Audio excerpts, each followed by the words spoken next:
특전사 707 특임단 출신의 여군이 문제아들이 많은 남자 고등학교에 부임하게 되고 교실에서 담배를 피며 선생에게 성희롱, 폭언을 일삼는 아이들에게 진정한 참교육을 시켜 인간으로 거듭나게 만들어주는 이야기입니다.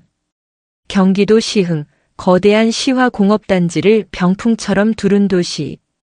회색빛 하늘 아래 공단의 매캐한 냄새와 바닷바람이 뒤섞인 곳에 세월의 때가 겹겹이 쌓인 정왕공업고등학교가 우물하게 서 있었다. 교문 위에는 정왕공고라는 글자 중 공자가 떨어져 나가 정왕고라는 기묘한 이름으로 방문객을 맞았다. 마치 이곳이 더 이상 공업을 가르치는 곳이 아닌 무언가를 견뎌내는 높을 고가 아닌 괴로움을 견디는 쓸고의 장소임을 암시하는 듯했다. 여름방학을 코앞에 둔 무더운 7월의 어느 목요일 오전.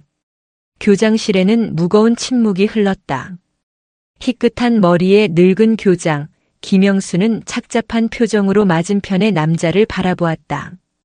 강철우 선생님, 다시 한번 묻겠습니다.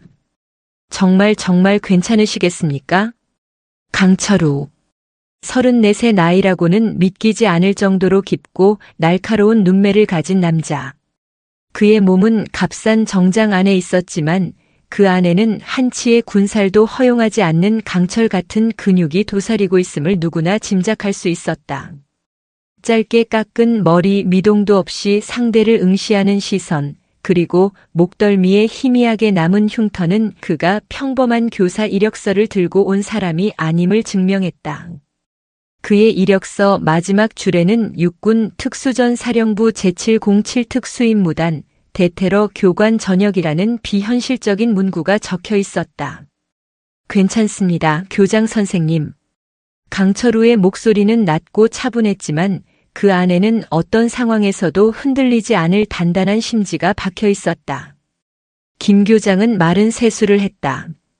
그 반은 2학년 F반은 학교의 무덤입니다. 아니, 교사들의 무덤이라고 해야 맞겠지요.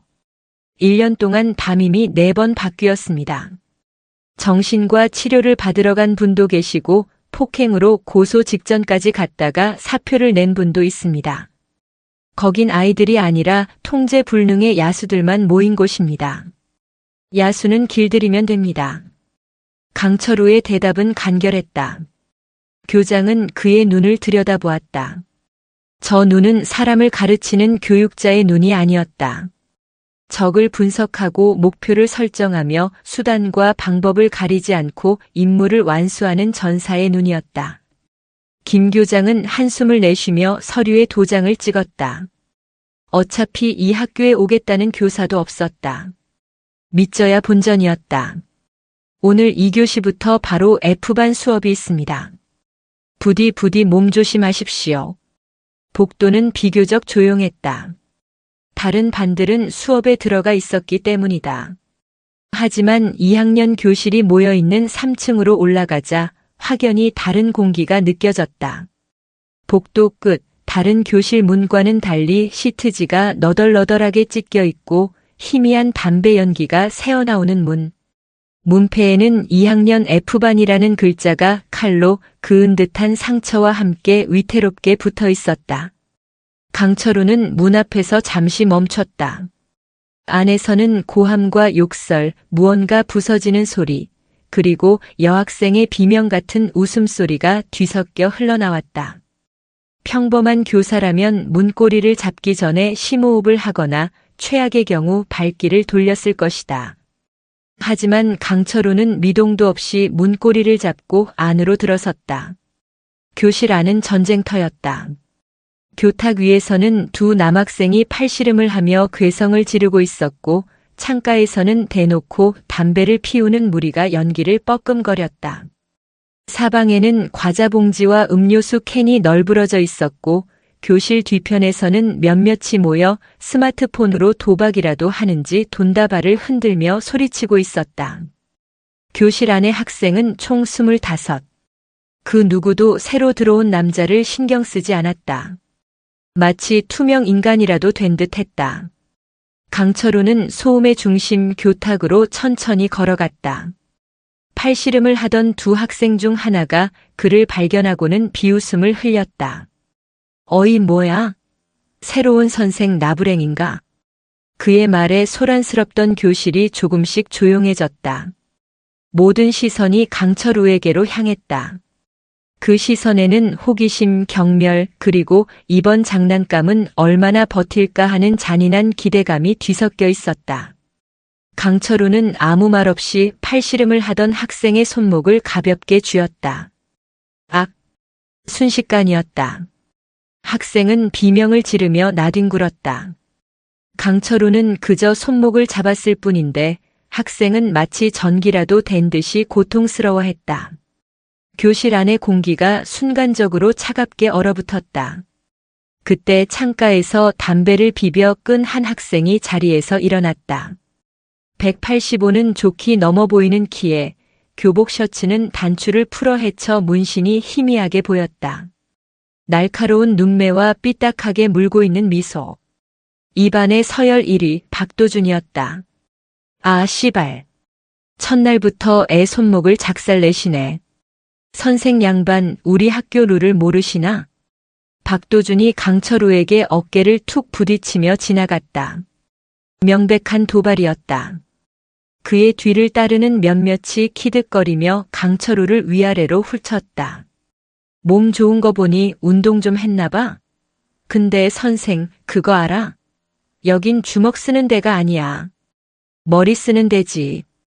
다른 학생이 거들었다. 근데 생긴 건 꼭 호빠 선수 같네. 우리 누나한테 소개해주면 딱이겠는데? 선생, 밤에 시간 얼마야? 성희롱에 가까운 발언. 교실 안에서 폭소가 터져 나왔다. 그들은 이전의 교사들에게 했던 것처럼 그의 인내심을 시험하고 바닥까지 끌어내려 조롱할 생각이었다. 강철우는 박도준을 돌아보지 않았다. 그는 여전히 교탁 앞에 서서 교실을 천천히 둘러보았다. 그의 시선이 머무는 곳마다 학생들은 저도 모르게 움찔하며 시선을 피했다. 맹수 앞에 선 초식동물처럼 본능적인 위기감을 느꼈다. 모두를 훑어본 강철우의 시선이 마지막으로 박도준에게 고정되었다. 내가 대장인가? 뭐 비슷하다. 왜? 대장한테 허락이라도 받으려고? 박도준이 비아냥거렸다. 바로 그 순간이었다. 박도준의 옆에 있던 학생이 재미삼아 낡은 나무 의자를 집어들어 강철우를 향해 힘껏 던졌다. 장난기 섞인 비명과 환호성이 터져 나왔다. 의자는 포물선을 그리며 정확히 강철우의 머리를 향해 날아갔다. 시간이 멈춘 것 같았다. 강철우는 피하지 않았다. 그는 날아오는 의자를 향해 왼손을 뻗었다. 그리고 마치 약속이라도 한 듯 의자의 다리 하나를 정확하게 붙잡았다. 콰드득. 모두의 귀를 의심하게 하는 파열음이 터져 나왔다. 강철우는 날아오는 의자를 잡은 채 그대로 다른 손으로 의자의 등받이를 내리쳤다. 단단한 나무 의자가 그의 소나기 안에서 종이장처럼 우그러지며 두 동강 나버렸다. 교실 안의 모든 소음이 증발했다. 담배 연기마저도 공기 중에 멈춘 듯 했다. 학생들은 눈앞의 광경을 믿을 수 없다는 듯 입을 벌렸다. 사람의 손으로 그것도 날아오는 의자를 잡아 박살내는 장면은 영화에서나 볼 수 있는 것이었다. 강철우는 박살난 의자 조각을 바닥에 떨어뜨렸다. 쿵, 쿵. 쇳덩이 같은 소리가 학생들의 심장을 울렸다. 그는 천천히 박도준에게 다가갔다. 한 걸음 한 걸음. 그의 군화 소리가 교실 바닥을 찍어 누를 때마다 학생들은 저도 모르게 뒤로 물러섰다. 언제나 자신만만하던 박도준의 얼굴에서 처음으로 미소가 사라졌다. 그의 눈에 당혹감과 아주 희미한 공포가 어렸다. 강철우는 박도준의 코앞에 멈춰 섰다. 그리고 그의 귓가에 오직 그에게만 들릴 정도로 낮고 차가운 목소리로 속삭였다. 성희롱. 강철우의 손이 번개처럼 움직여 박도준의 턱을 움켜쥐었다. 하지만 때리는 것이 아니었다. 엄지손가락으로 턱 밑에 급소를 지그시 누를 뿐이었다. 박도준의 눈이 뒤집혔다. 숨이 막히고 온몸에 힘이 빠져나가는 끔찍한 감각. 저항하려 해도 손가락 하나 까딱할 수 없었다. 그의 눈앞에서 강철우의 얼굴이 악마처럼 보였다. 나는 교관이었다. 너 같은 애송이들이 지저대는 소리는 전장의 소음에 비하면 자장가 수준이지. 하지만 선을 넘는 건 용납 못한다. 특히 약자를 희롱하는 건. 강철우는 말을 이었다. 그의 목소리는 여전히 조용했지만 그 어떤 고함보다도 무서웠다. 너희가 짐승이면 나는 너희를 조련할 조련사다. 너희가 야수라면 나는 너희의 송곳니를 뽑아버릴 사냥꾼이지. 밤에 내 시간이 얼마냐고 물었나? 알려주지. 너희 같은 놈들을 인간으로 만드는데 내 모든 시간을 쓸 거다. 공짜로. 강철우가 턱을 누르던 손에 힘을 풀었다. 박도준은 힘없이 바닥에 주저앉아 거친 숨을 몰아쉬었다. 그의 이마에는 식은 땀이 흥건했다. 반의 절대자였던 그의 체면이 산산조각 나는 순간이었다. 강철우는 쓰러진 박도준을 내려다보지 않았다.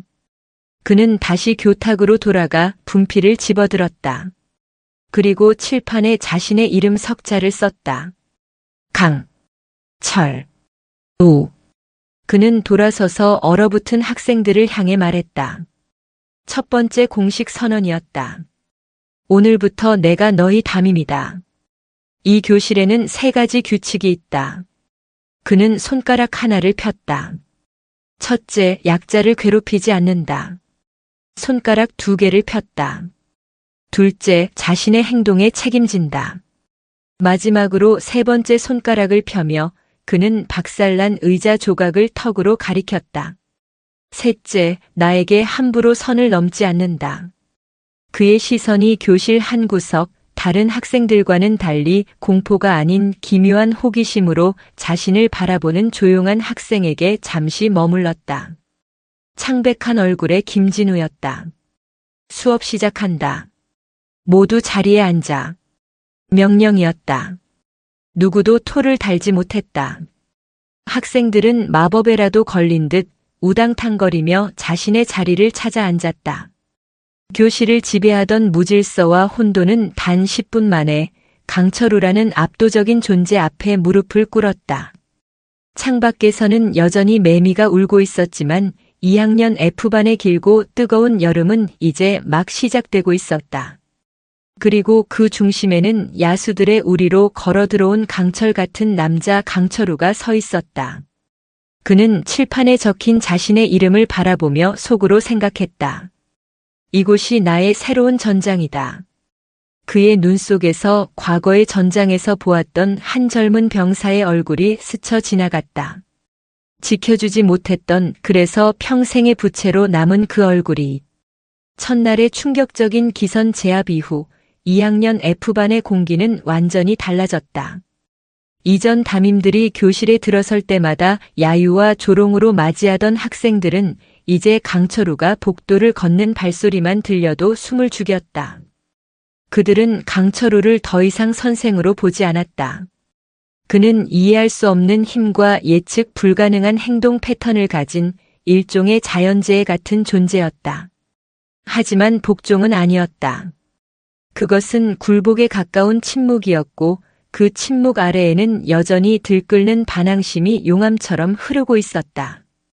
특히 반의 지배자 자리에서 끌어내려진 박도준의 눈빛은 더욱 살벌해졌다. 그는 강철우의 등 뒤에 칼이라도 꽂을 듯한 시선을 거두지 않았다. 이튿날 강철우는 수업 시작 종이 울리자마자 F반 교실로 들어섰다. 학생들은 마지못해 자리에 앉아 있었지만 책상 위에는 교과서 대신 스마트폰이나 잡지가 놓여 있었다. 강철우는 교탁 위에 교과서를 내려놓는 대신 커다란 스톱워치를 올려놓았다. 오늘 수업은 체육이다. 예. 여긴 체육관이 아닌데요. 한 학생이 퉁명스럽게 물었다. 교실이 운동장이고 너희 책상과 의자가 운동기구다. 강철우의 말에 학생들이 웅성거렸다. 박도준이 의자에 등을 기댄 채 다리를 꼬며 비웃었다. 지랄하고 자빠졌네. 우리가 무슨 군대 훈련병이야? 정확하다. 강철우가 박도준을 똑바로 쳐다보며 말했다. 너희는 지금부터 훈련병이다. 정신 상태를 뜯어고치는 정신개조 훈련. 첫 번째 훈련은 자세 유지다. 지금부터 내가 그만이라고 할 때까지 전원 의자에서 엉덩이를 떼고 투명 의자 자세를 유지한다. 무릎은 직각, 등은 벽에 기대지 않는다. 이탈하는 놈은 기대해도 좋다. 학생들의 얼굴이 굳어졌다. 어처구니 없는 명령이었지만 어제 박살난 의자 조각이 아직도 뇌리에 선명했다. 몇몇이 마지못해 자리에서 일어나 어설프게 투명 의자 자세를 취했다. 하지만 박도준과 그의 무리들은 꿈쩍도 하지 않았다. 내가 왜 그딴 짓을 해야 하는데? 당신 월급에 내 등록금이 포함된 거 아니었어? 돈 받고 샀으면 똑바로 가르치라고, 이 용역 깡패 같은 새끼야. 박도준의 목소리에는 다시 도끼가 서려 있었다. 그는 강철우가 물리적인 폭력을 사용하지 못할 것이라는 점을 교묘하게 파고들었다. 학생에게 폭력을 쓰는 교사는 바로 해고감이라는 것을 알고 있었다. 강철우는 말없이 박도준에게 다가갔다. 그리고 그의 책상 앞에 멈춰 섰다. 일어나. 싫다면? 강철우는 더 이상 말하지 않았다. 그는 박도준의 책상을 두 손으로 잡고 그대로 들어 올렸다. 책상에 앉아있던 박도준은 균형을 잃고 비명을 지르며 바닥으로 나뒹굴었다. 책상 서랍 안에 있던 잡동사니들이 와르르 쏟아져 나왔다. 이 씨발. 욕설을 내뱉으며 일어나려던 박도준의 어깨를 강철우의 발이 가볍게 짓눌렀다. 때린 것이 아니었다. 그저 발을 올려놓았을 뿐인데 박도준은 마치 거대한 바위에 짓눌린 것처럼 꼼짝도 할 수 없었다. 폭력은 쓰지 않는다. 약속했지. 이건 폭력이 아니다. 너의 잘못된 자세를 교정해주는 것뿐이다. 강철우는 발에 힘을 주며 말했다. 너희는 학생 이전의 인간이다. 그리고 인간의 가장 기본은 자신의 몸을 통제하는 것이다. 자기 몸 하나 통제하지 못하는 놈들이 뭘 배우고 뭘 책임지겠나. 너희가 잃어버린 건 지식이 아니라 정신력이다. 나는 너희에게 영어를 가르치기 전에 너희 자신을 이기는 법을 가르칠 거다. 그는 발을 떼고 다른 학생들을 둘러보았다. 전원 실시. 마지막까지 버티는 한 명을 제외하고 전원 오늘 방과 후 운동장 50바퀴다.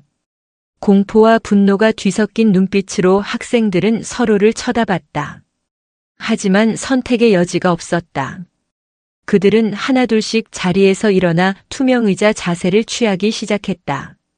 자존심 때문에 버티던 박도준도 결국 이를 갈며 자세를 잡았다. 1분이 지나자 학생들의 허벅지가 떨리기 시작했다. 2분이 지나자 신음소리가 터져 나왔다. 3분이 지나자 몇몇이 주저앉았다. 주저앉은 학생들은 강철우의 싸늘한 시선을 받으며 교실 뒤편에 서서 다른 학생들이 고통받는 모습을 지켜봐야 했다. 그것은 신체적인 고통보다 더 큰 굴욕감을 안겨주었다. 시간이 흐를수록 버티는 학생들의 숫자는 급격히 줄어들었다. 오기와 자존심으로 버티던 박도준마저 땀으로 범벅이 된 채 결국 무릎을 꿇었다. 10분이 지났을 때 교실에는 단 2명만이 남아 있었다. 한 명은 의외로 박도준의 무리 중 하나인 덩치 큰 학생이었다. 그리고 다른 한 명은 모두의 예상을 깨고 교실 구석에서 늘 그림자처럼 존재하던 김진우였다. 김진우는 창백한 얼굴로 입술을 깨물며 부들부들 떨고 있었다. 금방이라도 쓰러질 것 같았지만 그의 눈에는 이상한 고집과 도끼가 서려 있었다. 그는 고통을 참아내는 것에 익숙한 사람처럼 보였다. 결국 12분을 넘겼을 때 덩치 큰 학생이 비명을 지르며 나자빠졌다. 교실에는 오직 김진우 한 명만이 서 있었다. 강철우는 스톱워치를 누르고 그에게 다가갔다. 그만. 그 말이 떨어지자마자 김진우의 다리가 풀리며 바닥에 주저앉았다. 그는 가쁜 숨을 몰아쉬며 땀으로 젖은 얼굴을 들지 못했다. 강철우는 김진우 앞에 쭈그려 앉아 그의 어깨를 툭툭 쳤다. 이름이 뭐지? 김진우입니다. 모기만 한 목소리였다. 좋은 정신력이다, 김진우. 넌 오늘 방과 후 벌칙에서 제외다. 강철우는 자리에서 일어나 나머지 학생들을 둘러보았다. 그들의 눈에는 패배감과 함께 김진우를 향한 경멸과 질투가 뒤섞여 있었다. 특히 박도준은 분한 표정으로 김진우를 노려보고 있었다. 나머지는 약속대로 방과 후에 운동장에서 본다. 수업 끝. 종이 울리자마자 학생들은 비틀거리며 교실을 빠져나갔다. 강철우는 홀로 남은 김진우에게 다가갔다. 김진우는 여전히 바닥에 주저앉아 일어나지 못하고 있었다. 일어날 수 있겠나? 김진우는 고개를 저었다. 강철우는 말없이 그의 앞에 등을 돌리고 쭈그려 앉았다. 엎혀. 예. 못 걷는다며. 보건실까지 데려다 주지. 김진우는 당황해서 어쩔 줄 몰라 했다. 악마 같던 교관의 모습과 지금 눈앞의 모습이 좀처럼 연결되지 않았다. 그는 잠시 망설이다가 조심스럽게 강철우의 등에 엎였다. 생각보다 훨씬 단단하고 넓은 등이었다. 낯선 체온과 희미한 비누 냄새에 김진우의 얼굴이 붉어졌다. 강철우는 아무렇지 않게 김진우를 업고 복도를 걸었다. 지나가던 다른 반 학생들과 교사들이 믿을 수 없다는 표정으로 그들을 쳐다봤지만 강철우는 아랑곳하지 않았다. 그의 머릿속에는 단 하나의 생각만이 맴돌았다. 고통에 익숙한 눈. 저 아이에겐 무슨 일이 있었던 거지? 강철우의 등에 엎여 보건실로 가는 길은 김진우에게 너무나도 길고 어색한 시간이었다. 등 뒤에서 느껴지는 강철우의 규칙적인 심장박동 소리는 그가 평생 들어온 비난과 욕설과는 전혀 다른 종류의 소리였다. 그것은 두렵지만 이상하게도 안정감을 주었다. 보건교사는 F반 학생이라는 말에 지레 겁을 먹었다가 담임인 강철우가 직접 업고 온 모습에 놀라 허둥지둥 침대를 내주었다. 강철우는 김진우를 조심스럽게 침대에 눕히고는 보건교사에게 간단한 근육 이완제와 마사지를 부탁했다. 잠시 쉬고 있어라. 종례 때 다시 오지. 강철우는 짧은 말을 남기고 보건실을 나섰다. 텅 빈 보건실에 혼자 남은 김진우는 욱신거리는 허벅지를 주무르며 강철우가 나간 문을 멍하니 바라보았다. 괴물인 줄로만 알았다. 모두를 힘으로 찍어 누르는 폭군. 하지만 방금 전의 모습은 뭐였을까? 그는 혼란스러웠다. 그날 오후 방과 후 운동장. 투명의자 벌칙에서 탈락한 23명의 학생들이 툴툴거리며 운동장에 모였다. 박도준은 팔짱을 낀 채 불만 가득한 얼굴로 서 있었다. 시발 진짜 뺑이치게 하네. 저 새끼 군대에서 뺨 맞고 여기서 화풀이 하나. 도준아 어떡할래? 진짜 50바퀴 돌 거야? 돌겠냐? 적당히 시간 끌다가 튀는 거지. 박도준과 그의 무리가 작당 모의를 하고 있을 때 강철우가 나타났다. 그의 손에는 아무것도 들려있지 않았다. 시작해라. 해지기 전까지 50바퀴다. 학생들은 욕설을 중얼거리며 마지못해 달리기 시작했다. 처음에는 장난처럼 뛰는 둥 마는 둥 하던 그들은 결승선 근처에서 미동도 없이 자신들을 지켜보는 강철우의 시선에 압도되어 점차 속도를 낼 수밖에 없었다. 강철우는 그저 지켜볼 뿐이었다. 하지만 그의 시선은 단순한 감시가 아니었다.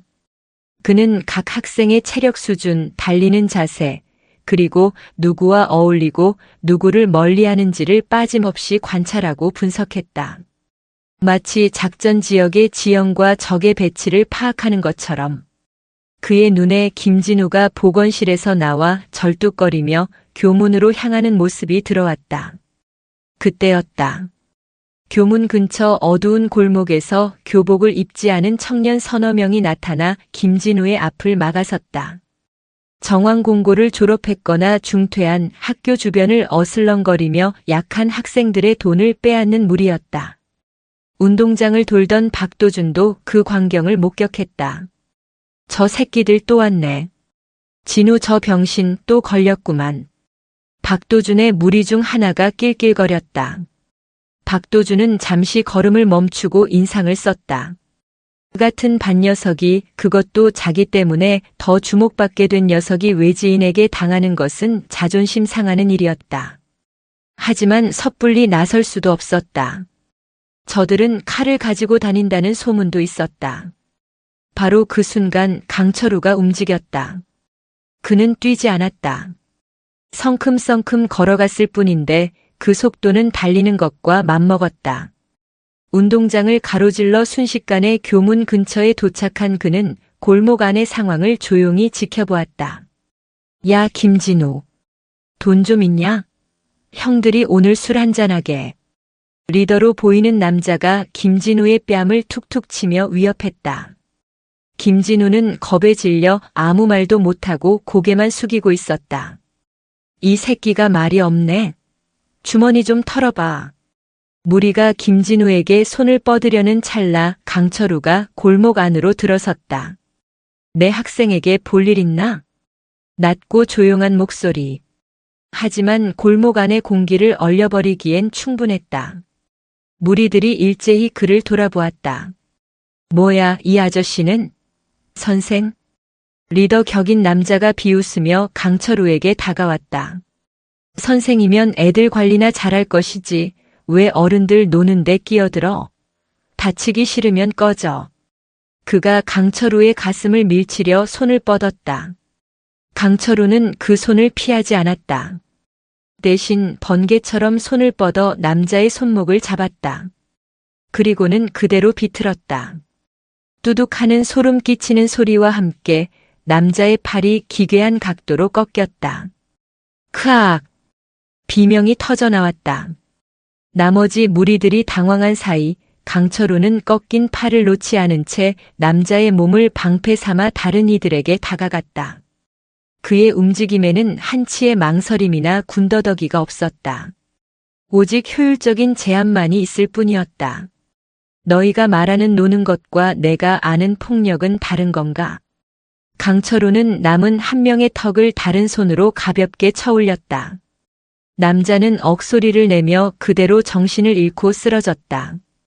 이 모든 일이 10초도 채 걸리지 않았다. 마지막 남은 한 명은 겁에 질려 도망치려다 제 발에 걸려 넘어졌다. 운동장에서 이 광경을 지켜보던 F반 학생들은 입을 다물지 못했다. 그들이 알던 싸움과는 차원이 달랐다. 그것은 싸움이 아니라 일방적인 진압이었다. 강철우는 고통에 몸부림치는 리더의 셔츠 주머니에서 김진우가 뺏겼던 지갑을 꺼내 겁에 질려 떨고 있는 김진우에게 돌려주었다. 그리고는 넘어진 녀석의 멱살을 잡아 일으켜 세웠다. 다시는 내 학생들 앞에 나타나지 마라. 다음번에 내가 내 앞에 나타나면 내 다리가 지금의 내 약속보다 먼저 부러질 거다. 알아들었나? 남자는 미친 듯이 고개를 끄덕였다. 강철우가 손을 놓자 그들은 쓰러진 동료를 부축해 비틀거리며 골목 너머로 사라졌다. 골목에는 강철우와 김진우 단둘만이 남았다. 정적이 흘렀다. 강철우는 김진우의 어깨에 묻은 흙을 털어주었다. 그때 바닥에 떨어진 낡은 스케치북 하나가 눈에 들어왔다. 김진우가 아까 소동 중에 떨어뜨린 것이었다. 강철우는 스케치북을 주워들었다. 김진우가 당황하며 손을 뻗었지만 강철우가 먼저 책장을 넘겼다. 스케치북 안에는 놀라울 정도로 정교하고 섬세한 그림들이 가득했다. 학교의 풍경, 공단의 기계들, 그리고 사람들의 얼굴. 하지만 책장 뒤로 갈수록 그림의 분위기는 어두워졌다. 얼굴 없는 그림자들이 자신을 둘러싸고 있는 그림, 철창 안에 갇혀 절규하는 소년의 모습. 그것은 김진우의 내면 풍경이었다. 강철우는 말없이 스케치북을 덮어 김진우에게 건넸다. 재능이 있군. 잃어버리지 마라. 소중한 것 같으니. 그는 그림의 내용에 대해 아무것도 묻지 않았다. 그저 김진우의 재능을 인정하고 그것을 소중히 여기라고 말했을 뿐이다. 김진우는 스케치북을 부서질 듯 꽉 끌어안고 고개를 숙였다. 어깨가 작게 떨리고 있었다. 강철우는 그런 김진우를 잠시 바라보다가 다시 운동장으로 시선을 돌렸다. 어느새 달리기를 멈추고 이쪽을 쳐다보고 있는 학생들. 그들의 눈에는 더 이상 단순한 공포나 반항심만 있는 것이 아니었다. 경외, 혼란, 그리고 아주 희미한 기대감 같은 것이 섞여 있었다. 강철우의 뇌리에 다시 한번 과거의 기억이 스쳐 지나갔다. 혹독한 훈련을 견디지 못하고 괴로워하던 어린 훈련병. 그의 재능은 사격이었다. 하지만 선임들의 괴롭힘에 시달리던 그는 결국 스스로를 놓아버렸다. 그때 그의 재능을 알아보고 지켜주지 못했던 자신. 이번에는 다르다. 이번에는 반드시. 강철우는 주먹을 불끈 쥐었다. 정왕공고 2학년 F반. 이곳에서의 싸움은 이제 단순한 임무가 아니었다. 그것은 과거의 자신에 대한 속죄이자 한 소년의 그림자에 드리운 상처를 걷어내기 위한 그만의 전쟁이 되고 있었다. 골목길의 폭력적인 진압은 2학년 F반 학생들의 뇌리에 지워지지 않는 낙인처럼 새겨졌다. 그것은 단순히 힘의 과시가 아니었다. 그들이 지금껏 보고 겪어온 감정과 과시욕이 뒤섞인 길거리 싸움과는 본질적으로 다른 오직 목적을 위해 최적화된 냉정하고 효율적인 파괴였다. 강철우라는 남자는 그들에게 더 이상 미친 선생이나 군인 출신 같은 막연한 카테고리로 분류할 수 없는 존재가 되었다. 그는 이해의 범주를 넘어선 살아있는 공포 그 자체였다. 다음 날 교실의 풍경은 사뭇 달랐다. 강철우가 교실에 들어섰을 때 떠드는 학생은 거의 없었다. 대부분은 엎드려 자거나 창밖을 보거나 스마트폰 화면에 고개를 받고 있었다. 하지만 그 침묵은 학구적인 분위기와는 거리가 멀었다. 그것은 폭풍 전의 고요함 혹은 맹수 앞에서 숨을 죽인 초식동물들의 긴장감에 가까웠다. 박도준의 자리는 비어 있었다. 그는 어제 운동장을 50바퀴 돌라는 명령을 끝내 거부하고 다른 학생들보다 먼저 교문 밖으로 사라졌었다. 그의 무리 몇몇도 따라 자리를 비웠다. 의도적인 결석, 새로운 담임에 대한 명백한 반항이었다. 강철우는 출석을 부르다 박도준의 이름에서 잠시 멈췄다. 박도준, 어디 갔는지 아는 사람? 아무도 대답하지 않았다. 강철우는 더 묻지 않고 출석부를 덮었다. 그는 교탁 앞에 서서 여전히 무기력과 경계심으로 가득 찬 학생들을 둘러보았다. 어제의 사건으로 아이들을 통제할 수는 있게 되었지만 이것이 그가 원했던 교육의 모습은 아니었다. 공포는 복종을 낳을 뿐 변화를 이끌어내지 못한다. 오늘 수업은 청소다. 강철우의 말에 학생들이 의아한 표정으로 고개를 들었다.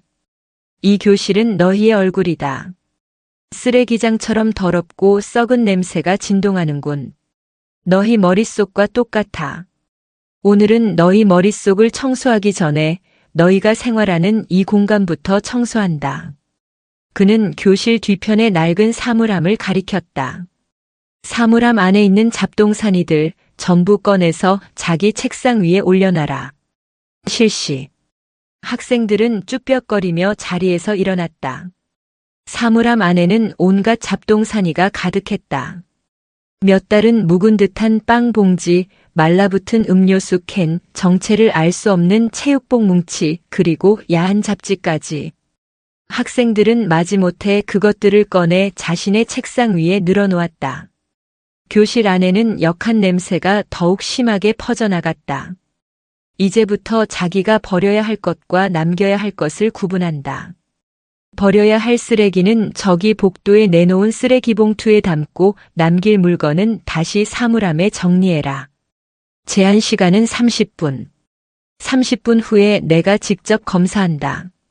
사물함에서 쓰레기가 하나라도 더 나오면 그 주인은 오늘 화장실 청소다. 그것은 단순한 청소 명령이 아니었다. 자신의 공간을 정돈하고 불필요한 것을 버리는 행위를 통해 스스로를 돌아보게 하려는 의도가 숨어 있었다. 하지만 학생들은 그 깊은 뜻을 알 리 없었다. 그저 또 다른 방식의 군기잡기라고 생각하며 투덜거릴 뿐이었다. 그때 교실 한 구석에서 조용히 자기 사물함을 정리하던 김진우의 책상으로 몇몇 학생이 다가갔다. 어제 운동장에서 박도준과 함께 있던 무리 중 일부였다. 야, 김진우. 너 어제 저 새끼 등에 업혀서 보건실 갔다며? 존나 편했겠네. 백이 아주 든든해. 안 그래? 이제 우리 말은 조주로 보이겠다. 그들은 김진우를 둘러싸고 시비를 걸기 시작했다. 강철우의 직접적인 폭력은 두려웠지만 그의 보호를 받는 김진우를 괴롭히는 것으로 자신들의 불만을 표출하는 비겁한 방식이었다. 김진우는 겁에 질려 고개를 숙인 채 아무 대꾸도 하지 못했다. 상황을 지켜보던 강철우가 그들에게 다가갔다. 할 말 있나? 강철우의 등장에 학생들이 움찔하며 물러섰다. 아닙니다. 그냥 청소하다가 자기 자리로 돌아가. 그리고 다시 한번 내 눈에 띄면 너희는 운동장이 아니라 학교 뒤편 폐정화조를 청소하게 될 거다. 그의 목소리에는 감정이 실려 있지 않았지만 폐정화조라는 단어가 주는 불쾌감과 위압감은 학생들을 얼어붙게 만들기에 충분했다. 학생들은 꽁무니를 빼며 자기 자리로 돌아갔다. 강철우는 김진우의 책상을 내려다보았다. 그의 사물함에서 나온 물건은 낡은 교과서 몇 권과 달아빠진 스케치북 그리고 작은 연필통이 전부였다. 쓰레기라고는 찾아볼 수 없었다. 하지만 그의 책상 한 구석에 다른 학생들이 버린 과자 봉지가 몰래 던져져 있었다. 강철우는 말없이 그 과자 봉지를 집어들어 쓰레기 봉투에 넣었다. 그리고 김진우의 어깨를 툭 쳤다. 청소 계속해라. 그의 행동은 김진우를 보호하는 동시에 다른 학생들에게 보내는 무언의 경고였다. 약자를 괴롭히는 행위는 어떤 형태로든 용납하지 않는다. 청소가 끝날 무렵 교실은 처음 F반에 부임했을 때와는 비교도 안 될 만큼 깨끗해졌다. 바닥은 윤이 나고 창문은 햇살을 그대로 투과시켰으며 역한 냄새 대신 락스와 비누 냄새가 옅게 풍겼다. 학생들은 땀을 뻘뻘 흘리며 지쳐 있었지만 자신들이 깨끗하게 만든 교실을 보며 어색하지만 싫지 않은 표정을 지었다. 바로 그때 교실 문이 거칠게 열리며 한 중년 여성이 들이닥쳤다. 잔뜩 화가 난 얼굴, 값비싼 옷과 장신구로 치장한 모습. 그녀의 뒤에는 어제 결석했던 박도준이 불만스러운 표정으로 서 있었다. 누가 여기 담임이야? 내 아들한테 손찌검하고 군대식으로 애들 굴리는 선생이 누구냐고. 박도준의 어머니였다. 그녀는 교실을 둘러보던 시선을 강철우에게 고정했다. 당신이야? 당신이 내 귀한 아들한테 폭력을 썼다는 그 선생이야? 교실 안의 공기가 다시 얼어붙었다. 학생들은 흥미진진한 구경거리가 생겼다는 듯 혹은 새로운 위기가 닥쳤다는 듯 숨을 죽이고 상황을 지켜보았다. 교사에게 가장 무서운 존재 중 하나인 막무가내 학부모의 등장이었다. 강철우는 박도준의 어머니를 향해 고개를 돌렸다. 그의 표정에는 당황한 기색이 전혀 없었다. 박도준 학생 어머님 되십니까? 말씀은 교무실에 가서 나누시죠. 다른 학생들이 있습니다. 다른 학생들? 다른 학생들이 뭘 보든 무슨 상관이야. 나는 지금 내 아들이 선생한테 맞았다는 소리를 듣고 피가 거꾸로 솟아서 왔어. 당신 교사 자격증은 있어? 어디서 굴러먹던 깡패가 선생 행세를 하는 거야? 그녀는 고래고래 소리를 지르며 강철우에게 손가락질했다. 박도준은 그런 어머니의 뒤에서 강철우를 향해 비웃음을 흘리고 있었다. 어디 한번 당해봐라. 내 놈이 아무리 주먹을 잘 써도 학부모는 못 이기겠지. 그의 표정은 그렇게 말하고 있었다. 강철우는 한숨을 내쉬었다. 그는 박도준의 어머니와 언쟁을 벌이는 대신 그녀의 뒤에 서 있는 박도준을 향해 말했다. 박도준, 내 어머니께 직접 설명해 드려라. 내가 너를 때렸는지. 뭐? 박도준은 당황했다. 사실대로 말해. 내가 너를 때렸나? 아니면 너의 잘못된 행동을 바로잡기 위해 제지했을 뿐인가? 강철우의 시선은 날카로웠다. 그 시선은 박도준의 거짓말을 꿰뚫어 볼 듯 했다. 박도준은 순간 망설였다. 어머니에게는 강철우가 자신을 때렸다고 과장해서 말했지만 막상 당사자 앞에서 그리고 모든 반 친구들이 지켜보는 앞에서 거짓말을 하려니 입이 떨어지지 않았다. 어제의 상황은 분명 폭행이 아니었다. 압도적인 힘에 의한 제압이었을 뿐. 박도준이 우물쭈물하는 사이 그의 어머니가 다시 나섰다. 애한테 뭘 물어봐. 당신이 지금 애를 협박하는 거잖아. 당장 교장 나오라 그래. 교육청에 찔러서 당신 같은 사람은 교단에 발도 못 붙이게 할 테니까. 그녀가 막무가내로 소리치며 강철우를 밀치려는 순간이었다. 엄마, 그만해. 모두를 놀라게 한 것은 박도준의 외침이었다. 그는 고개를 숙인 채 주먹을 꽉 쥐고 있었다. 맞지 않았어. 그냥 내가 잘못해서 선생님이. 차마 혼났다는 말은 자존심이 상해 내뱉지 못했지만 그것은 명백한 강철우의 편을 드는 발언이었다. 박도준의 어머니는 아들의 말에 충격을 받은 듯 눈을 동그랗게 떴다. 반 학생들 역시 술렁거렸다. 늘 제멋대로이고 아나무인이던 박도준이 스스로 잘못을 인정하는 모습은 처음 보는 광경이었다. 강철우는 박도준을 지그시 바라보았다. 그가 박도준에게 직접 해명하라고 요구한 것은 그에게 스스로 상황을 책임질 기회를 주기 위함이었다. 그리고 박도준은 비록 불완전했지만 그 기회를 스스로 걷어차지는 않았다. 그의 안에도 최소한의 양심 혹은 사내로서의 자존심이 남아있었던 것이다. 도준아, 너 지금 무슨 소리 하는 거야? 저 선생이 무서워서 그래? 아니라고. 그냥 좀 일이 있었어. 그러니까 그만 가. 창피하게 만들지 말고. 박도준은 얼굴이 새빨개져서 소리치고는 어머니의 팔을 잡아 끌고 교실 밖으로 나가버렸다.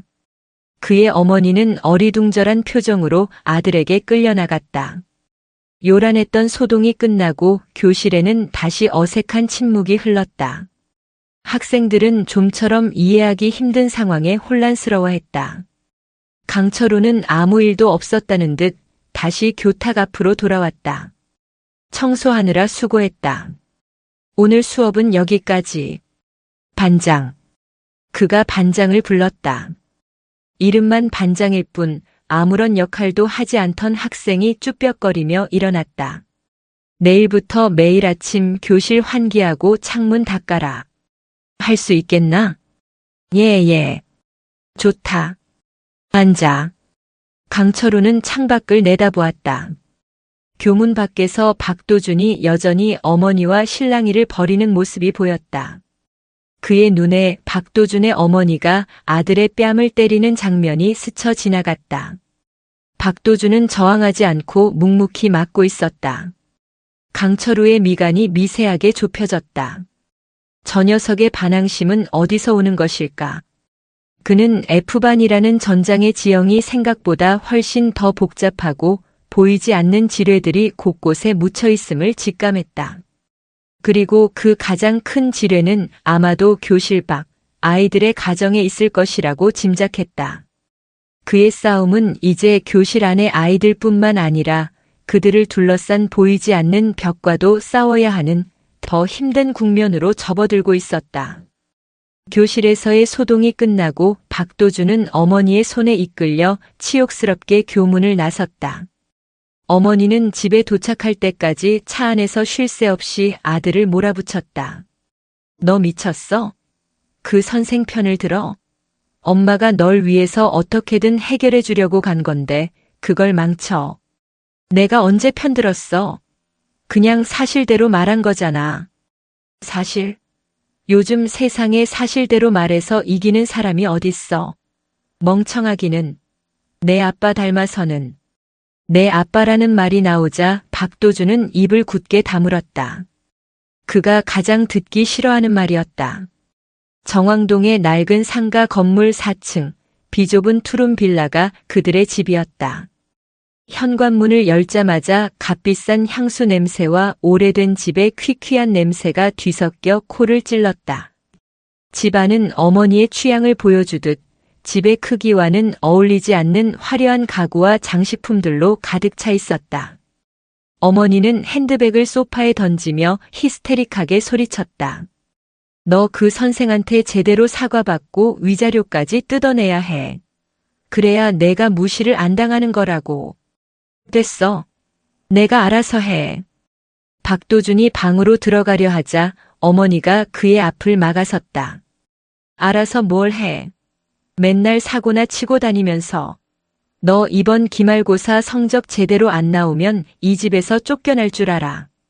내 학원비가 얼만 줄 알아? 그 순간 박도준의 안에서 무언가 툭 끊어졌다. 학원? 내가 언제 학원 보내달라고 했어? 맨날 명품 사들이고 아줌마들이랑 놀러 다닐 돈은 있고 내 말 들어줄 시간은 없어. 학교에서 무슨 일이 있었는지, 내가 왜 그랬는지 한 번이라도 물어본 적 있어. 짝. 날카로운 파열음과 함께 박도준의 고개가 돌아갔다. 왼쪽 뺨이 불에 댄 듯 화끈거렸다. 이게 어디서 엄마한테 대들어. 박도준은 아무 말 없이 어머니를 노려보았다. 그의 눈에는 분노와 슬픔 그리고 깊은 체념이 뒤섞여 있었다. 그는 더 이상 아무 말도 하지 않고 자기 방으로 들어가 문을 잠갔다. 문 밖에서 어머니의 욕설이 계속 들려왔지만 그는 침대에 쓰러져 천장만 바라보았다. 학교는 그에게 유일한 해방구이자 왕국이었다. 힘으로 다른 아이들을 찍어 누르고 그 위에서 군림하는 동안에는 비참한 집에서의 자신을 잊을 수 있었다. 그런데 강철우라는 남자가 나타나 그 모든 것을 빼앗아갔다.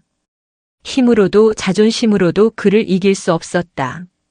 심지어 마지막 보루라고 생각했던 어머니라는 카드마저도 결국 자신의 비참함만 확인하는 결과로 돌아왔다. 그는 주먹으로 벽을 내리쳤다. 시발. 다음 날 강철우는 빈자리가 군데군데 보이는 교실을 둘러보았다. 박도준은 물론이고 그의 무리 몇몇이 또 결석했다. 어제의 충격이 가시지 않은 학생들은 여전히 조용했다. 강철우는 그 침묵이 긍정적인 변화가 아님을 알고 있었다. 그저 더 깊은 곳으로 숨어버린 반항심일 뿐. 그는 학생들의 생활 기록부를 다시 한번 훑어보았다. 서류상의 기록들은 하나같이 비슷했다. 주의 산만, 교우 관계 불량, 학업 의지 부족. 하지만 그 이면에 숨겨진 진짜 이야기는 적혀 있지 않았다. 박도준의 기록에는 편모 가정이라는 사실 외에 특별한 것은 없었다. 강철우는 수업 대신 낡은 빔 프로젝터를 켰다. 화면에는 거친 파도가 몰아치는 바다 한가운데 작은 등대의 사진이 나타났다. 오늘의 주제는 등대다. 학생들은 뚱한 표정으로 화면을 바라보았다. 또 무슨 뜬구름 잡는 소리를 하려는 건가 하는 기색이 역력했다. 너희에게 등대는 무엇인가? 혹은 너희가 누군가의 등대가 되어준 적이 있나? 그것도 아니면 너희 인생의 등대가 되어줄 사람이 있나? 종이와 펜을 꺼내서 나의 등대라는 제목으로 글을 써라. 욕을 써도 좋고 그림을 그려도 좋다. 백지를 내도 상관없다. 하지만 생각은 해봐라. 너희가 지금 어디로 가고 있는지 불빛은 있는지. 강철우는 학생들에게 생각할 시간을 주었다. 대부분의 학생들은 여전히 귀찮다는 듯 엎드려 있었지만 몇몇은 펜을 들고 무언가 끄적이기 시작했다. 늘 조용하던 김진우는 스케치북에 연필을 들고 거친 파도에 맞서 홀로 서 있는 등대를 그리기 시작했다. 그 등대의 모습은 어쩐지 강철우를 닮아 있었다. 학교가 끝난 후 강철우는 차를 몰아 정왕동의 낡은 상가 밀집 지역으로 향했다. 박도준의 생활기록부에 적힌 주소였다. 그는 차를 멀찌감치 세워두고 박도준의 집으로 이어지는 계단을 바라보았다. 잠시 후 박도준이 터덜터덜 걸어 나와 건물 아래 작은 공터에 주저앉았다. 그는 담배를 입에 물고 멍하니 허공을 바라보았다. 그 모습은 학교에서의 위풍당당한 모습과는 너무나도 다른 지치고 외로운 소년의 모습이었다. 그때 고급 외제차 한 대가 공터 앞에 멈춰섰다. 차에서 내린 것은 짙은 화장을 한 박도준의 어머니였다. 그녀는 아들에게 다가가지 않고 차에 기댄 채 전화를 하기 시작했다. 그녀의 웃음소리가 공터까지 들려왔다. 박도준은 그 모습을 보며 조용히 담배를 비벼 껐다. 모자 사이에는 어떤 대화도 오가지 않았다. 그들은 같은 공간에 있었지만 서로 다른 섬처럼 존재했다. 강철우는 더 지켜보지 않고 차를 돌렸다. 많은 것을 알 수 있었다. 박도준의 분노와 결핍, 그의 폭력성이 어디서 기인하는지를. 그는 학교로 돌아와 교무실의 베테랑 교사인 박 선생에게 커피를 한 잔 건넸다. 박 선생님, F반 박도준이라는 학생에 대해 좀 아십니까? 박 선생은 안경을 고쳤으며 혀를 찼다. 아이고, 강 선생. 하필 제일 지독한 놈한테 관심이 가셨구만. 그놈 1학년 때부터 아주 악질이었어요. 근데 걔 엄마가 더 문제야. 학교에 돈 좀 기부했다고 아주 유세는 다 떨고 아들 문제만 생기면 달려와서 선생들 멱살부터 잡는 여자예요. 겉은 번지르르한데 실상은 동네 남자들 등쳐먹고 산다는 소문도 파다하고 아버지는 일찍 이혼했다고 들었고. 애가 뭘 보고 배우겠어. 집에서 채우지 못하는 걸 밖에서 채우려는 거지, 힘으로. 강철우는 말없이 커피를 마셨다. 보이지 않는 전선. 아이들의 문제는 교실이 아니라 그들을 둘러싼 환경과의 싸움이었다. 그날 밤 강철우는 교무실에 혼자 남아 F반 학생들의 나의 등대를 읽고 있었다. 대부분은 욕설이거나 없다는 단 한마디가 전부였다. 하지만 김진우의 그림은 달랐다. 거친 파도 속 등대 그림 옆에는 작은 글씨로 이렇게 적혀 있었다. 길을 잃었을 때 빛은 단 하나라도 충분하다. 강철우는 그 그림을 한참 동안 바라보았다. 그때 그의 휴대폰이 울렸다. 낯선 번호였다. 여보세요. 혹시 정왕공고 박도준 학생 담임 선생님 되십니까? 앳된 목소리였다. 강철우는 본능적으로 좋지 않은 예감을 느꼈다. 네, 맞습니다만. 저 여기 정왕역 근처 파출소인데요. 도준 학생이 지금 여기 와 있습니다. 다른 학교 학생들과 시비가 붙어서 상대 학생 부모님들이 와서 난리가 났습니다. 보호자 연락처가 선생님 번호로 되어 있어서 연락드렸습니다. 어머니가 아닌 자신의 번호로. 강철우는 순간 말문이 막혔다. 그는 알겠습니다. 금방 가겠습니다. 라고 짧게 대답하고 전화를 끊었다. 그는 자리에서 일어나 창밖을 보았다. 시화공단에 꺼지지 않는 불빛들이 도시의 밤을 밝히고 있었다. 아이들은 저마다의 어둠 속에서 길을 잃고 헤매고 있었다. 어떤 아이는 빛을 그리워하고 어떤 아이는 스스로 어둠이 되기를 자처했다. 보호자. 강철우는 그 단어를 곱씹었다. 그는 한 번도 누군가의 보호자가 되어본 적이 없었다. 그는 언제나 훈련시키고 명령하고 통제하는 입장이었다.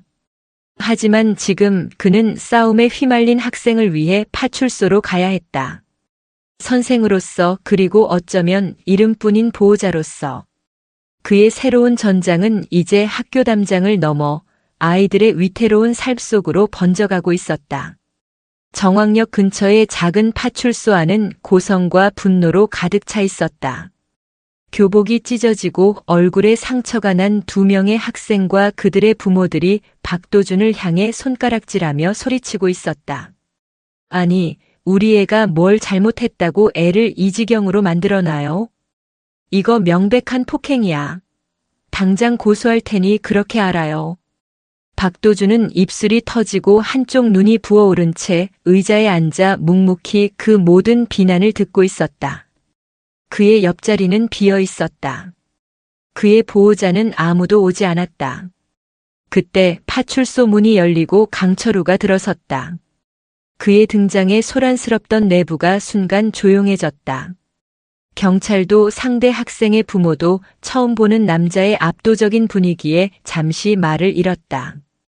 박도준 학생 보호자입니다. 강철우의 낮고 차분한 목소리가 파출소 안에 울렸다. 박도준은 고개를 들어 강철우를 바라보았다. 그의 눈빛이 심하게 흔들리고 있었다. 놀라움, 당혹감, 그리고 아주 희미한 안도감 같은 복잡한 감정이었다. 상대편 학부모가 다시 목소리를 높였다. 보호자? 당신이 선생이야? 선생이 애를 어떻게 가르쳤기에 길거리에서 깡패짓이나 하고 다녀. 강철우는 그들에게 고개를 돌렸다. 상황 설명은 들었습니다.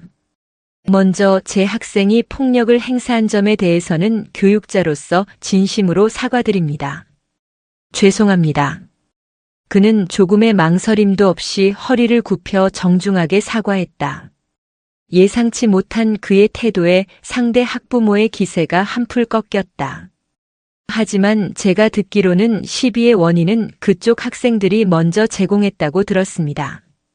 박도준 학생의 어깨를 일부러 부딪히고 욕설을 하며 먼저 주먹을 날렸다고요.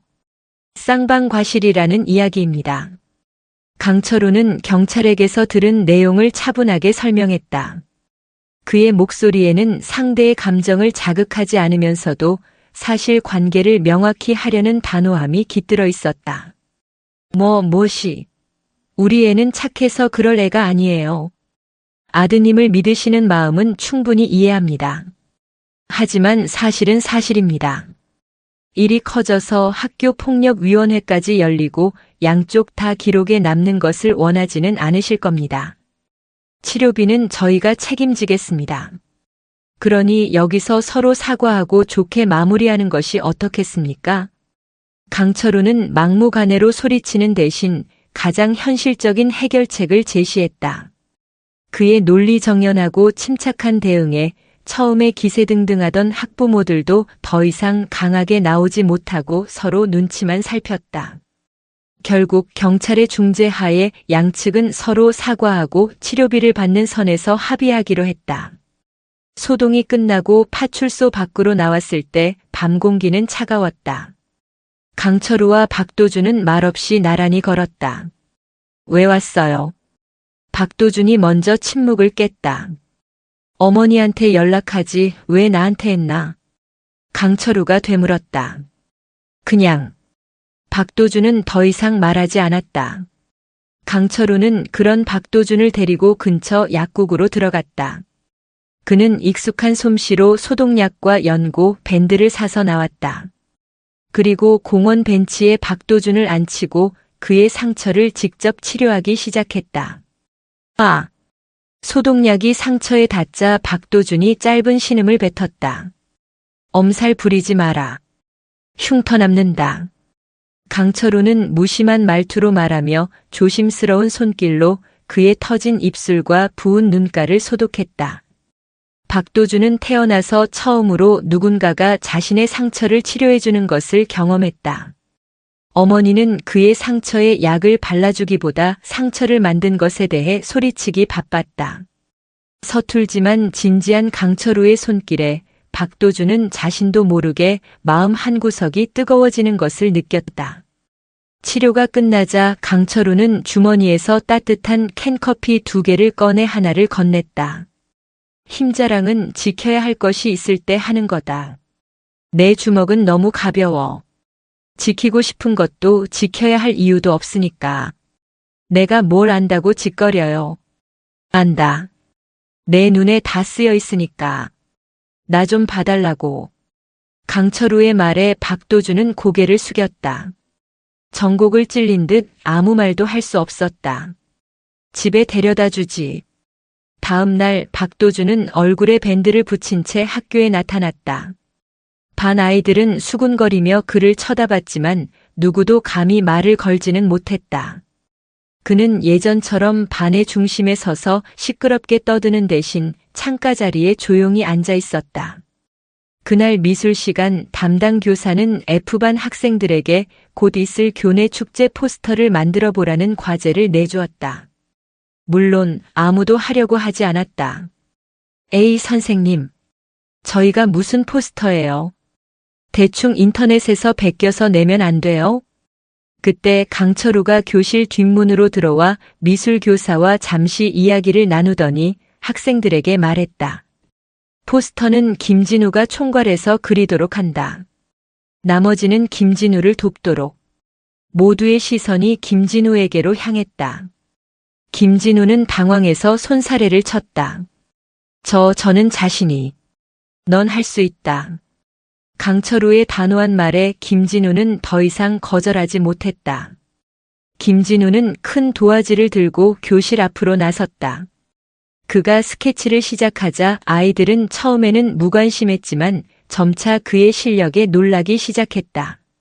그의 손에서 평범한 학교의 모습이 역동적이고 활기찬 축제의 장으로 변모하고 있었다. 하지만 모두가 그를 좋게 본 것은 아니었다. 박도준의 부재로 영향력을 잃어가던 그의 전 똘마니들이 심술이 났다. 그들 중 하나가 지나가는 척하며 일부러 김진우의 팔을 툭 쳤다. 어이쿠 미안. 손이 미끄러졌네. 김진우가 그리고 있던 그림 위로 검은 물감이 길게 번져나갔다. 김진우의 얼굴이 하얗게 질렸다. 학생은 낄낄거리며 사과하는 신용만 할 뿐이었다. 교실 안의 분위기가 싸늘해졌다. 바로 그 순간이었다. 야! 조용히 앉아있던 박도준이 자리에서 일어났다. 장난치냐 지금? 아니 도준아 그게 아니라 실수로. 실수? 지랄하지 말고 가서 물 떠와서 닦아. 당장. 박도준의 목소리는 낮았지만 그 안에는 예전과는 다른 무게감이 실려 있었다. 학생은 자신을 막아설 줄 몰랐던 박도준의 모습에 당황하며 쭈뼛거렸다. 안 들려? 시발 귀 처먹었어? 박도준의 일갈에 학생은 화들짝 놀라며 걸레를 들고 달려갔다. 교실 안의 모든 학생들이 숨을 죽이고 그 광경을 지켜보았다. 박도준이 김진우의 편을 들었다. 강철우가 세웠던 첫 번째 규칙, 약자를 괴롭히지 않는다를 F반의 왕이었던 박도준이 스스로 집행하는 순간이었다. 박도준은 씩씩거리며 다시 자리에 앉았다.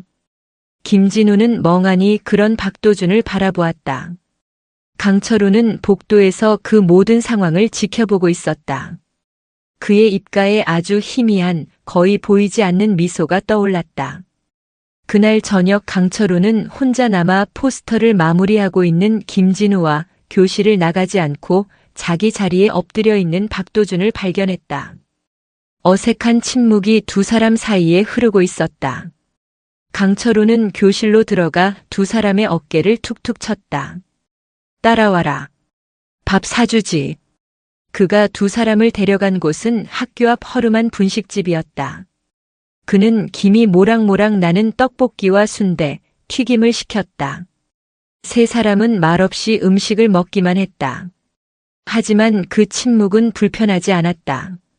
어설프게 튀김을 간장에 찍는 김진우, 그런 김진우를 힐끗 보더니 자기 앞에 떡볶이를 밀어주는 박도준, 그리고 그 모습을 묵묵히 지켜보는 강철우. 단단하게 얼어붙어 있던 얼음에 분명한 균열이 생기고 있었다. 분식집을 나와 정왕동의 가로등 불빛 아래를 셋이 함께 걷고 있었다. 강철우는 자신의 전장이 조금씩 변하고 있음을 느꼈다. 총성 없는 전쟁터에서 그는 처음으로 혼자가 아닌 서툴고 미숙하지만 작은 아군 둘을 얻은 것 같았다. 그들의 싸움은 이제 막 2라운드에 접어들고 있었다. 김진우가 디자인하고 F반 학생들이 함께 완성한 축제 포스터는 예상 밖의 반향을 일으켰다. 처음에는 아무도 거들떠보지 않았지만 그 안에 담긴 역동적인 구도와 살아있는 듯한 학생들의 표정, 그리고 쓰레기 더미로 불리던 F반의 이름으로 만들어졌다는 사실이 알려지면서 학생들 사이에 입소문이 퍼지기 시작했다. 포스터는 교내 게시판 중앙에 보란듯이 걸렸고 지나가던 학생들과 교사들은 걸음을 멈추고 F반의 이름을 다시 한번 확인했다. F반 학생들은 난생 처음으로 받아보는 긍정적인 관심에 어색해하면서도 싫지 않은 표정으로 어깨를 으쓱였다. 교실 분위기도 미묘하게 달라졌다. 이전에는 서로를 경멸하거나 무시하던 아이들이 이제는 포스터에 대한 다른 학생들의 반응을 공유하며 서투르게나마 유대감을 형성하기 시작했다. 박도준은 여전히 퉁명스러웠지만 누군가 김진우에게 시비를 걸거나 포스터를 폄하하는 발언을 하면 어김없이 날카로운 눈빛으로 제지했다. 그는 더 이상 힘으로 군림하는 왕이 아니라 자신의 구역과 자기 식구를 지키려는 늑대 무리의 우두머리처럼 변해가고 있었다. 하지만 이 긍정적인 변화를 모두가 환영하는 것은 아니었다. 교무실에서는 강철우의 방식에 대한 우려와 질시의 목소리가 흘러나왔다. 특히 학생들을 규율과 통계로만 판단하는 학생 주임 이규상 선생은 노골적으로 불쾌감을 드러냈다. 강 선생님, F반 아이들이 포스터 하나 그렸다고 너무 풀어주시는 거 아닙니까? 저것들은 언제 터질지 모르는 시한폭탄입니다. 잠시 얌전하다고 해서 본성이 변하는 게 아니에요. 본성은 지켜봐야 아는 것이고 기회는 주어져야 하는 겁니다. 강철우는 평소처럼 차분하게 응수했다. 기회?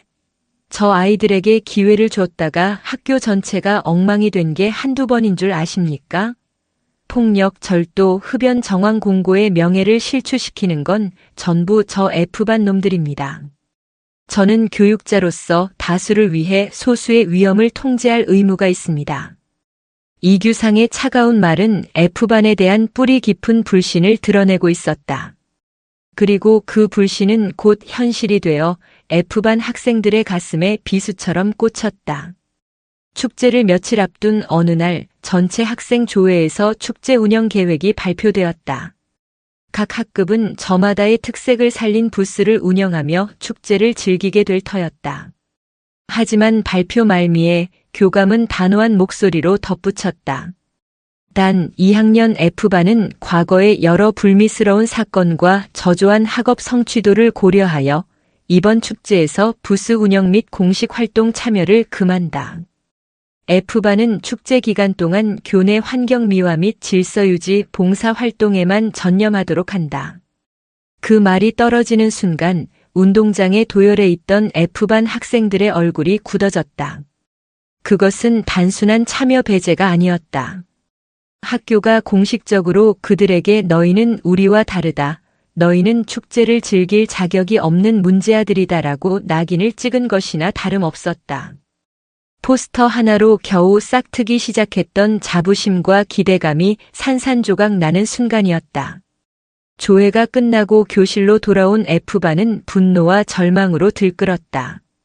시발, 이게 말이 돼? 우리만 빼고 축제하라고. 어차피 기대도 안 했어. 우린 뭘 해도 그냥 쓰레기 취급이잖아. 다 그렸네, 다 그렸어. 그냥 깽판이나 치고 끝내자. 자포자기와 분노가 뒤섞여 교실은 다시 예전의 혼란스러운 모습으로 돌아갈 조짐을 보였다.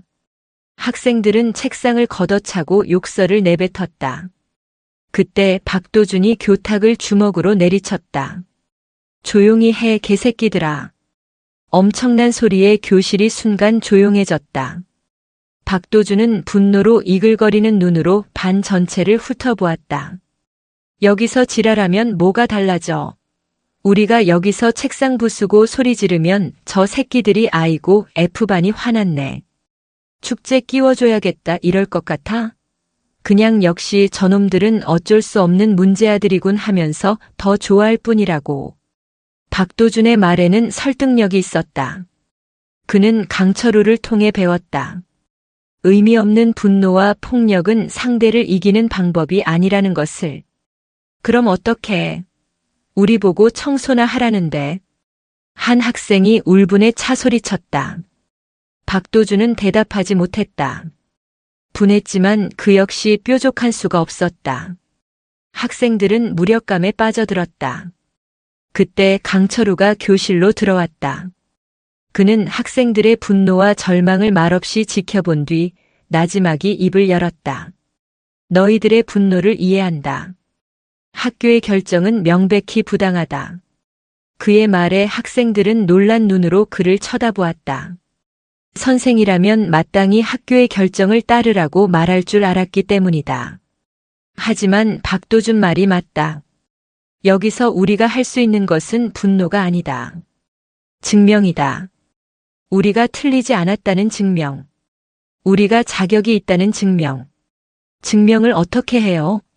기회조차 안 주는데.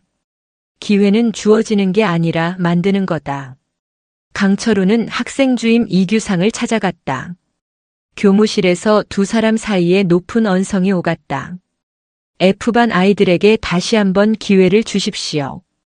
저를 믿고 아이들을 한번 믿어보시란 말입니다. 강 선생님, 이건 신뢰의 문제가 아닙니다. 원칙의 문제입니다. 한번 원칙이 무너지면 학교 전체의 기강이 흔들립니다. 안 됩니다. 학생들을 포기하는 것이 교육의 원칙입니까? 포기가 아닙니다. 격리입니다. 더 큰 피해를 막기 위한. 대화는 평행선을 달렸다. 교장마저도 다수의 학부모 의견을 핑계로 이규상의 편을 들었다. 강철우는 교무실을 나오며 주먹을 불끈 쥐었다. 그의 싸움은 이제 교실을 넘어 학교라는 거대한 시스템 전체를 상대로 번지고 있었다.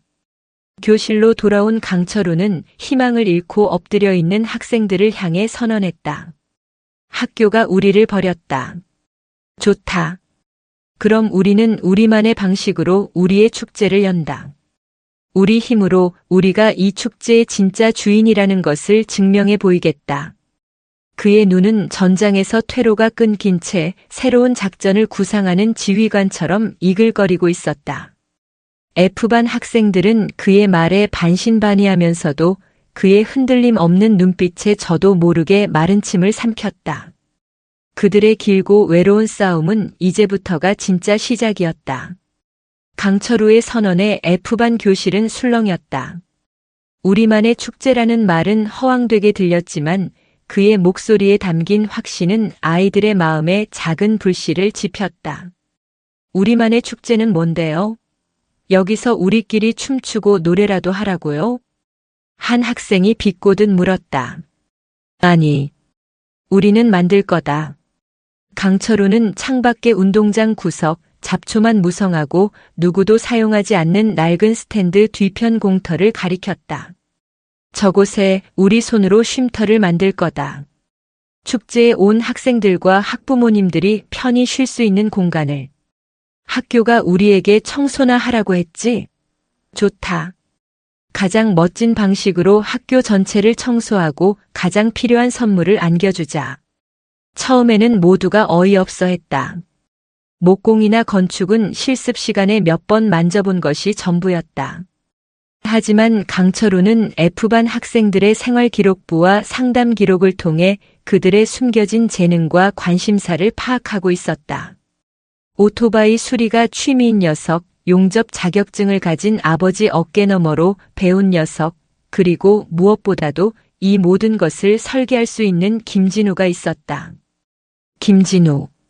강철우가 부르자 김진우가 자리에서 일어났다. 내가 설계를 맡아라.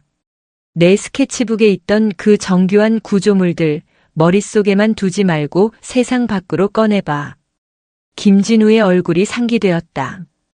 자신의 재능을 믿어주는 강철우의 말에 그는 용기를 내어 고개를 끄덕였다. 그렇게 F반의 무모한 도전이 시작되었다. 그들은 공식적인 지원을 받을 수 없었기에 모든 것을 스스로 해결해야 했다. 첫 번째 난관은 자재였다.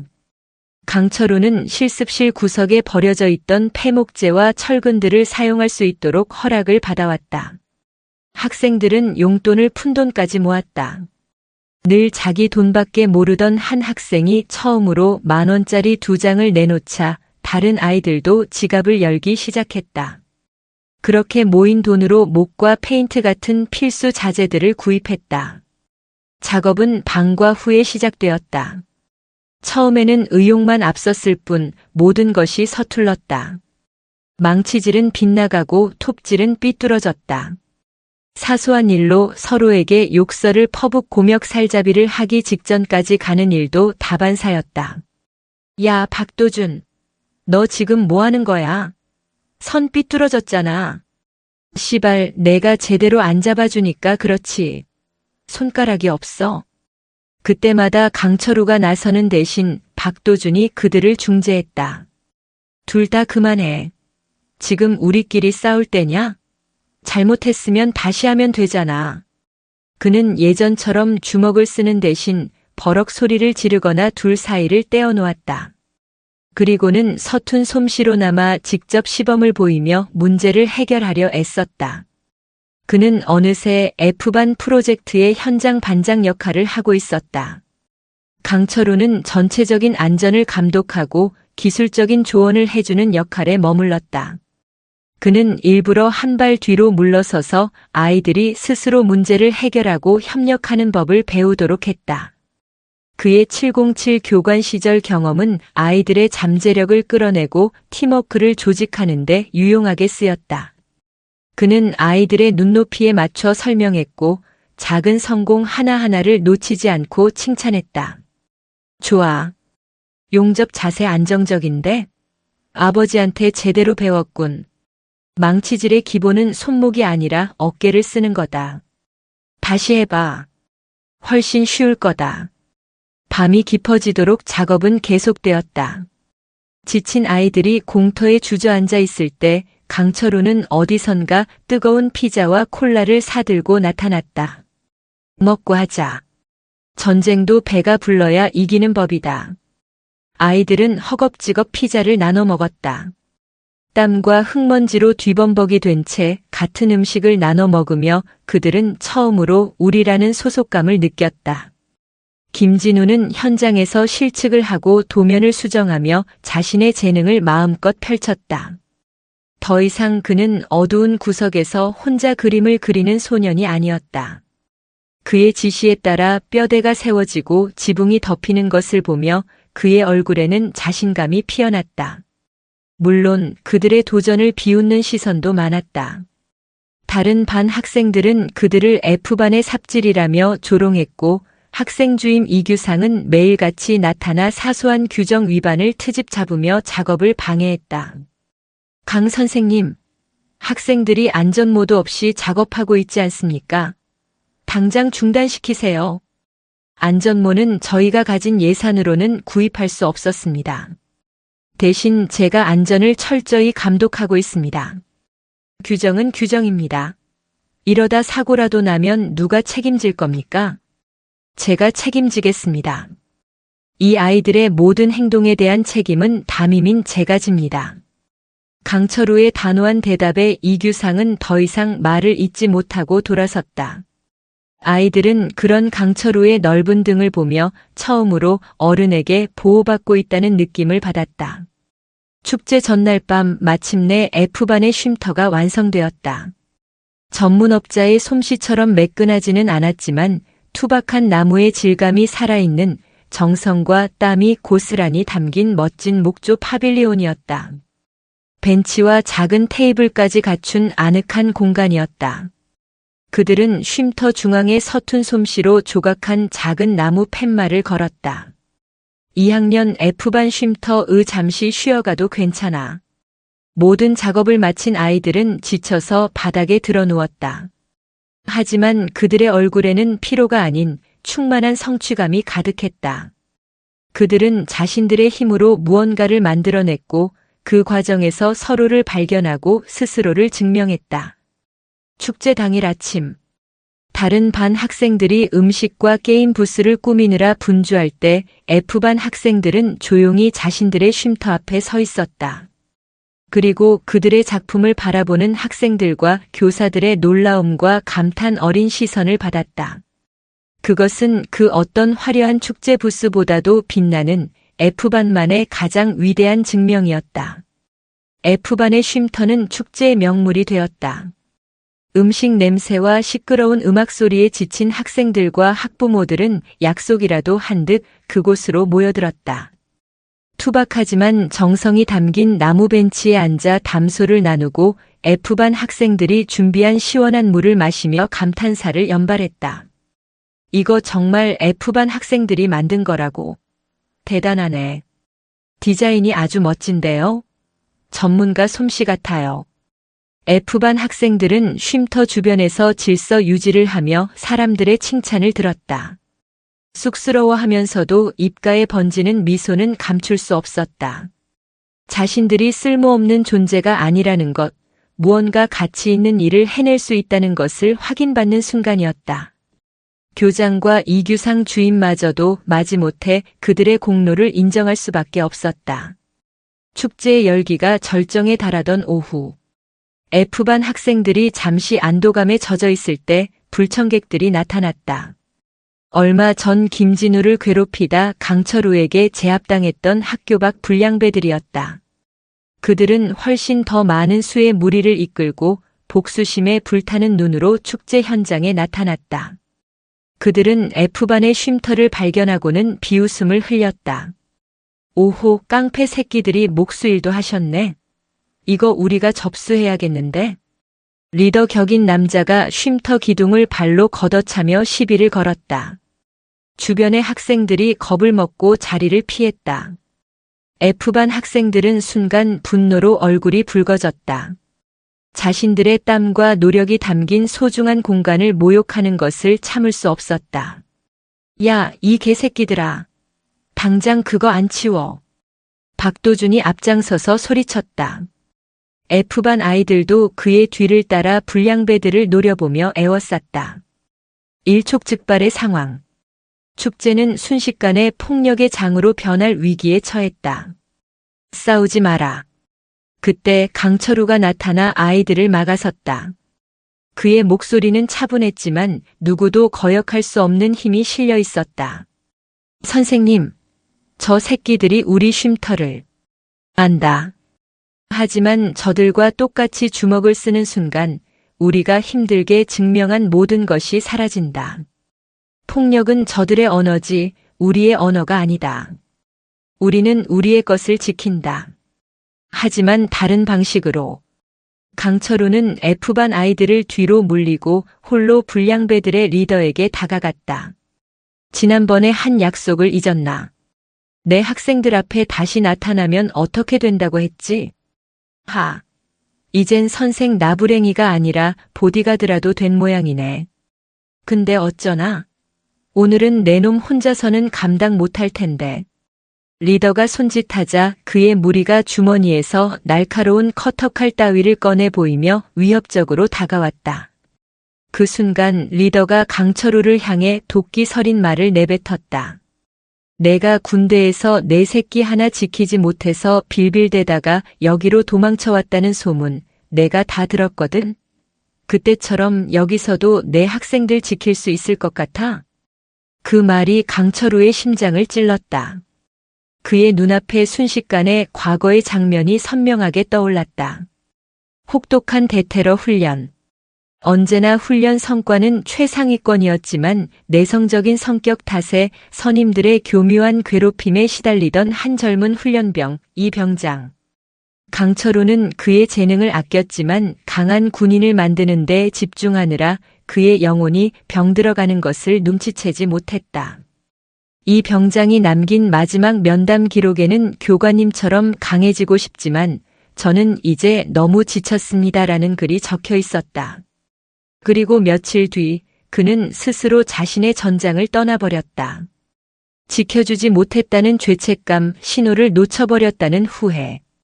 그것이 강철우를 군복을 벗게 하고 이곳 정황공고 F반으로 이끈 가장 깊은 상처이자 그림자였다. 강철우의 눈빛이 순간 흔들렸다. 불량배 리더는 그의 약점을 잡았다는 생각에 회심의 미소를 지었다. 왜 찔리냐? 너 같은 놈이 누굴 가르치고 지킨다고. 바로 그 순간 강철우의 눈빛이 다시 변했다.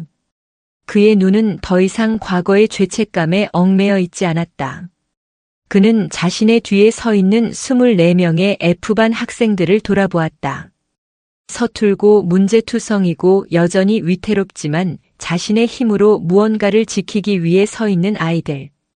강철우는 다시 불량배 리더를 똑바로 쳐다보았다. 그의 목소리는 강철처럼 단단했다. 그래, 나는 실패했었다. 한 명의 소중한 병사를 지키지 못했다. 그 실패는 평생 내가 짊어지고 갈 짐이다. 그는 한 걸음 더 다가섰다. 그의 기세에 불량배들이 저도 모르게 뒷걸음질 쳤다. 하지만 그래서 나는 이곳에 있다. 2번 다시 실패하지 않기 위해서. 너희는 아무것도 지킬 것이 없지. 그래서 주먹을 휘두르는 것 말고는 할 수 있는 게 없는 거다.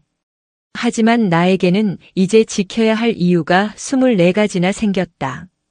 그의 말은 단순한 음성이 아니라 온몸으로 뿜어져 나오는 결이었다. 과거의 상처를 회피하는 것이 아니라 그것을 정면으로 마주하고 자신의 사명으로 승화시킨 자만이 가질 수 있는 압도적인 힘이었다. 불량배들은 그의 기세에 눌려 아무것도 하지 못했다. 그때 누군가 외치는 소리와 함께 학교 보안관들과 다른 교사들이 달려왔다. F반 학생 하나가 몰래 교무실에 연락을 취한 것이었다. 상황이 불리해지자 불량배들은 욕설을 내뱉으며 꽁무니를 빼기 시작했다. 위기는 F반의 주먹이 아닌 강철우의 의지와 아이들의 기지로 해결되었다. 아이들은 처음으로 폭력이 아닌 다른 방식으로 이기는 법을 배웠다. 강철우는 멀어져가는 불량배들을 보지 않았다. 그는 자신의 뒤에 서 있는 아이들을, 자신의 쉼터를 지켜낸 아이들을 바라보고 있었다. 과거의 어두운 그림자는 여전히 그의 마음에 남아 있었지만 이제 그 그림자 옆에는 아이들이라는 새로운 빛이 함께하고 있었다. 축제는 성공적으로 막을 내렸다.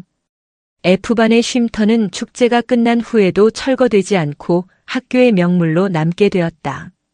교장은 전체 조회 시간 이례적으로 2학년 F반 전체를 단상 위로 불러 공개적으로 칭찬했다. 학생 주임 이규상마저도 마지못해 그들의 노력을 인정하는 발언을 했다. F반 아이들은 어색하게 단상 위에 서서 전교생의 박수를 받았다. 그들의 인생에서 가장 낯설고도 영광스러운 순간이었다.